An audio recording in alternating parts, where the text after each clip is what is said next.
Big boss season 7 ഇന്നലെ രാത്രിത്തെ ലൈവിൽ മസ്താനിയും സാമൂനും ലക്ഷ്മിയും ജിഷേലും കൂടെ പുറത്തിരുന്ന് ഇങ്ങനെ ഓരോ കാര്യങ്ങൾ സംസാരിക്കുകയാണ്.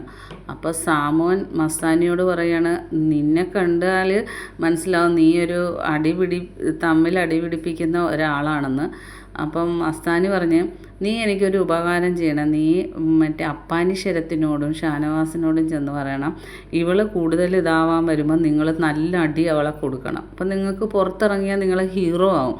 കാരണം ഇവളെ എല്ലാവരോടും ഇങ്ങനെ ഇതിന് വരുന്നതിന് നീ അടി കൊടുക്കണമെന്ന് പറയുന്നത്. കാരണം മസ്താനിക്ക് ഒരു പേടിയുണ്ട്, ഇന്ന് എന്തായാലും ലാലേട്ടൻ ശരിക്കും ഏറ്റവും കൂടുതൽ വഴക്ക് കൊടുക്കുന്നത് മസ്താനിക്കായിരിക്കും. കാരണം പുറത്ത് കാര്യങ്ങൾ വന്ന് പറയുക, പിന്നെ മിഡിൽ ഫിംഗർ കാണിച്ചെന്നുള്ള മറ്റേ റെന ഫാത്തിമയുടെ കംപ്ലൈൻറ്റ്. അപ്പോൾ അതൊക്കെ കൊണ്ട് ഈ ആഴ്ച തന്നെ ഔട്ടായി കഴിഞ്ഞാൽ മസ്താനിയുടെ ഇമേജ് പോകുമെന്ന് മസ്താനിക്ക് അറിയാം. വന്നതല്ലേ ഉള്ളൂ, ആദ്യ എപ്പിസോഡിൽ തന്നെ ഔട്ടായാലോ.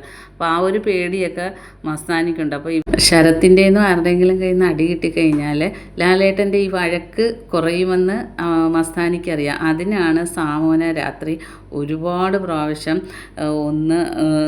പിന്നെ ഹെൽപ്പ് ചെയ്യ് ഇങ്ങനെ ഒന്ന് ചെന്ന് പറയുന്നത്. സാമോൻ പറഞ്ഞ് ഞാൻ പറയത്തില്ല എന്ന് പറയുന്നു. ബാക്കി അപ്ഡേറ്റുമായിട്ട് വീണ്ടും കാണാം.